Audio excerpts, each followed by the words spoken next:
Rouchelle Dabral is our second guest who is going to share her inspiring and yet amazing story with us. So let me tell you, it's hashtag breaking the stereotypes and the tagline is it's high time to break bad. So I'm very sure that you people are going to love this. So let me tell you what Rochelle is going to share with us. She is going to share her journey with us and moreover the stereotypes which she had faced in her till now journey and how did she broken that. Introduce yourself. Okay, so hi guys, I'm Rochelle. I am somebody who loves to write and I have my own startup. I am also from the field of media and communications, but I really want to do something with my own passion to, write and indulge in brand stories and stuff like that. So yeah, that's basically like a little snippet about me. I have been called on this talk show because we were discussing this whole, scenario of how people don't write these days, or they feel like people don't write, but that's not true. There's so many writers out there and they're coming out, and that's what my startup is really all about. We encourage people to write, we encourage them to get that kind of spotlight, and also attend a lot of events that we hold. So Rouvolution is the name. You can definitely check it out whenever you get time. I'm sure Yashvi will link it somewhere. And yeah, I think that's about it. That's like a short introduction. When I asked Rochelle about like if I would give her opportunity to title her own journey or own story, so she suggested me writing at the era of TikTok. So like everyone, even I am thinking that yes, this is like bit interesting. Like okay, through Yeah. TikTok is banned, but still Instagram Reels and YouTube Shorts are pretty much same. So, like, what do you Huh. mean by writing at the era of TikTok? What is your message behind this title?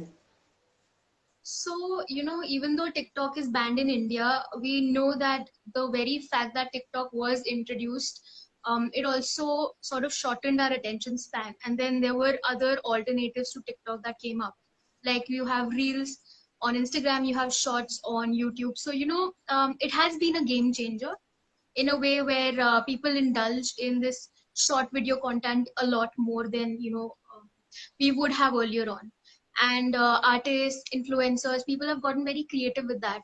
What that does is it does bring you a lot of entertainment and a lot of information at the same time. But the downside definitely is that people assume that other hobbies and activities are not taking place, especially like with writing. So when I suggested this topic, what I meant was that writing at an age where low attention span is the norm. If you want to talk about my childhood, then I would just like to tell you that I have come from a background where we had to transfer every 2 years. So I have lived in a lot of cities throughout my life. Some places I did feel like I don't fit in. But later on, as you grow up, you start working on things that you feel aren't right or aren't good enough about yourself, and then you slowly polish.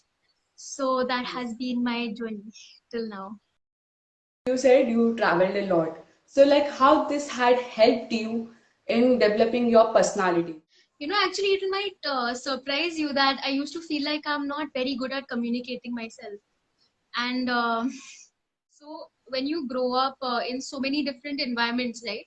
You go to a different city every 2 years, and there are different sets of people, and maybe they don't speak the same language as you do. And slowly, after so many transfers, I started realizing that communication is very important.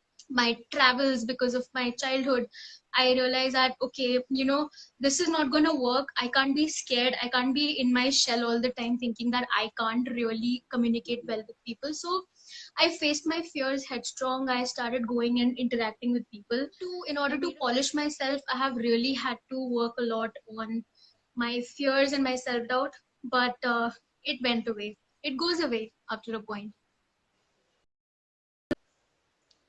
Okay, so Rochelle, now you are indulged in writing. You are in business. You are in business also. You are an entrepreneur also.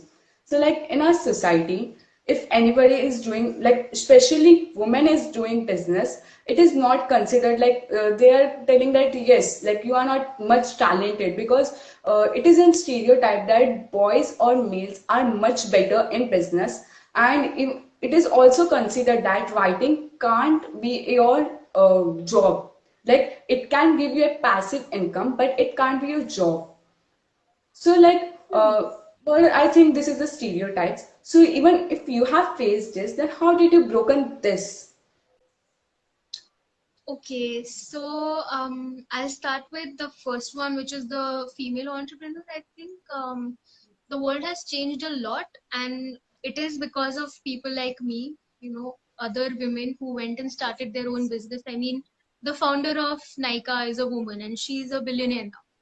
So, what this does is it really inspires all of others, all of us, and also the men, I feel. Then the men also support it because, the misconception maybe must have been that women can't really work well in business because there are no examples. But now there are examples. So, I feel like creating an impact is very important. And I mean, there are some parts of our country where people would think that female entrepreneurs isn't really a thing. But then, hey, check out social media. You'll find so many of us.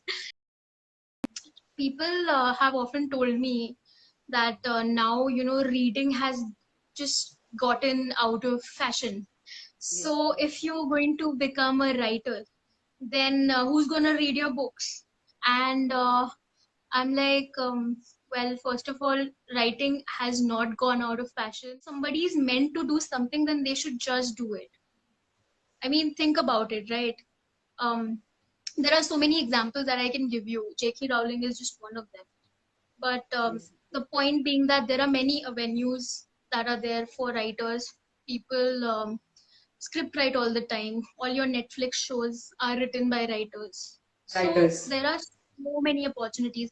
And if you feel like you don't want to just write, then you can mix something with writing. That people have a lot to say, but you should really listen to your own calling, your own personal calling, and then go ahead with it. I have faced that stereotype actually at my own place. I used to love writing poetry. I still do. And my parents were like, Rochelle, you know, you might not be able to earn a lot out of writing. And that really, that made me tick. I'm like, let's see. And then I discussed with them what the kind of present scenarios are. You have all these open mic pages, and you have the mainstream has really created a lot around writing. So if I can use something, I can use my creativity along with my passion, then I can also come up with something like Revolution. That's what I told them. So like now you are running a business too. So like you are consulted too, na? You are Yes. consulted. So like if someday I come near to you and ask you about the starting of my business, that how should I start up my business? Even you started from zero. You don't have any great experience from very starting itself. You gained it by time. So if someday I come to you and ask you what a businessman or businesswoman should keep in his or her mind, what should be their mindset, what should they do, what should they don't do. So what you will suggest? First of all, you should have an idea, and you should know whether it's scalable and it's sellable. Because see, you can't just rebel and say I'm breaking stereotype by starting something. No, you need to actually earn something out of it.